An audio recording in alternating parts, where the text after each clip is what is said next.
نحمدہ و نصلی علی رسولہ الکریم۔ محترم ارکان جماعت، امیدوار ارکان، خصوصی مدعوین، مرد و خواتین،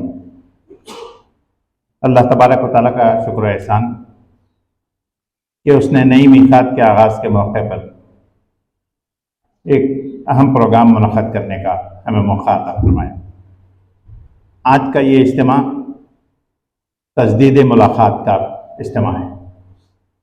میقات کے آغاز میں پورے ارکان کا ملنا، ایک دوسرے سے واقف ہونا، ایک مخصوص دینی اور روحانی فضا کے اندر بیٹھ کر کے کچھ مفید باتوں کو سننا ہمارے لیے اپنی تربیت کا بہت سا سامان رکھتا ہے۔ خوشی و مسرت کی بات، مرکز کے 2 ذمہ داران جناب محترم اعجاز احمد اسلم صاحب اور نائب امیر جماعت امین الحسن صاحب بھی ہمارے درمیان آئے، ان سے استفادے کا موقع بھی ملا۔ یہ اجتماع اپنے اختتام پر پہنچنے جا رہا ہے۔ یہ کلمات اختتامی کلمات ہیں۔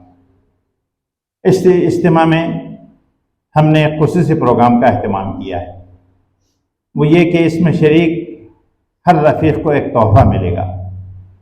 یہ آپ کا